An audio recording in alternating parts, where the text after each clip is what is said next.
اور اتنی اس کی اہمیت ہے کہ نبی اسلام نے ارشاد فرمایا کہ جب کوئی بندہ سبحان اللہ و بحمدہ کہتا ہے تو آدھا میزان نیکیوں سے بھر جاتا ہے، اور جب سبحان اللہ العظیم کہتا ہے تو بقیہ میزان میں نیکیوں سے بھر جاتا ہے۔ اب آپ بتائیے کہ یہ کلمات اللہ کو کتنے پیارے ہیں کہ جن کے پڑھنے سے پورا میزان ہی نیکیوں سے بھر جاتا ہے۔ اور سبحان اللہ اللہ کو بہت پسند ہے۔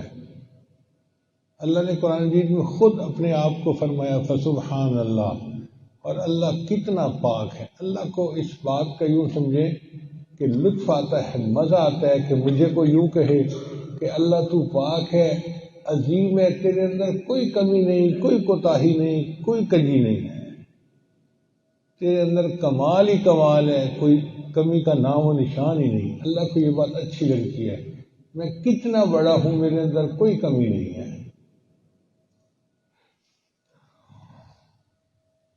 اسی طرح استغفر اللہ بھی اللہ کا ذکر ہے، اللہ اکبر کبیرہ یہ بھی اللہ کا ذکر ہے، اور افضل الذکر ہے لا الہ الا اللہ محمد الرسول اللہ۔ تو ہمیں چاہیے کہ وقتاً فوقتاً ہم اپنی زبان سے یہ ذکر بھی کرتے رہا کریں، سبحان اللہ، الحمدللہ، اللہ اکبر، استغفر اللہ، لا الہ الا اللہ۔ جتنا ذکر کریں گے اتنا نام اعمال کے اندر نیکیاں لکھی جائیں گی اور گناہ معاف ہوتے جائیں گے۔ اور دوسرا ہے قلبی ذکر۔ قلبی ذکر کہتے ہیں دل میں اللہ کو یاد کرنا۔ یہ بھی ایک طریقہ کار ہوتا ہے کہ انسان زبان سے تو کچھ نہیں کہتا لیکن دل میں یاد کر رہا ہوتا ہے۔ اور اگر سچ پوچھے نا تو یاد کا مقام انسان کا دل ہی ہے۔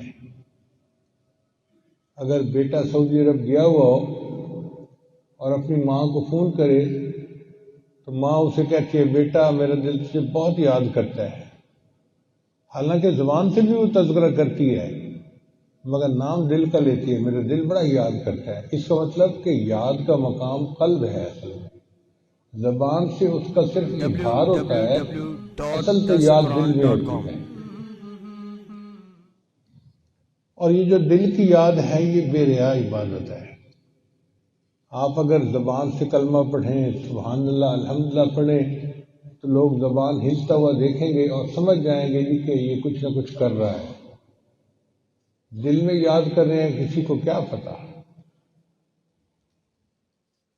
اس کو ہمارے بزرگوں نے فرمایا اندروں شو آشنا او وز بروں بیگانہ وش، کہ اندر سے تو آشنا ہو اور اوپر سے تو بیگانہ بنا ہوا ہو۔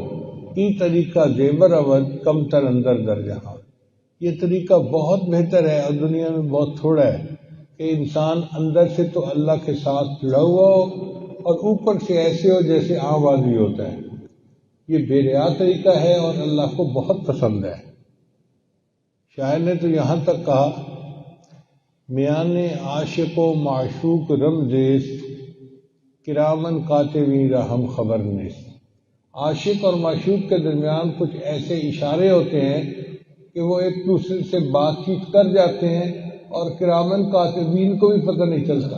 حدیث مبارکہ میں آتا ہے جو بندہ اپنے دل میں اللہ کو یاد کرتا ہے فرشتوں کو پتہ نہیں چلتا، ان کو صرف خوشبو آتی ہے اور وہ نام اعمال لکھتے ہیں اس بندے سے خوشبو آ رہی ہے۔ اب قیامت کے دن نام اعمال کھلے گا، اللہ فرشتوں سے پوچھیں گے میرے فرشتوں تم نے کیا لکھا بندے سے خوشبو آ رہی ہے؟ یا اللہ ہمیں تو کچھ پتہ نہیں چلتا تھا مگر جسم سے خوشبو آتی تھی ہم لکھ دیتے تھے۔ اللہ فرمائیں گے جب اس کے بدن سے خوشبو آ رہی ہوتی تھی یہ اپنے دل میں مجھے یاد کر رہا ہوتا تھا۔ پھر اللہ تعالیٰ اس ذکر کا اجر خود عطا فرمائیں گے۔ سوچیں جب اس ذکر سے فرشتوں کو خوشبو آتی ہے تو اللہ کو کتنا پسند آتا ہوگا وہ بندہ جو اللہ کا ذکر کثرت کے ساتھ کرتا ہے۔ اس لیے یہ نہیں کہا کہ اللہ کا ذکر کرو، اللہ کا ذکر کثرت کے ساتھ کرو۔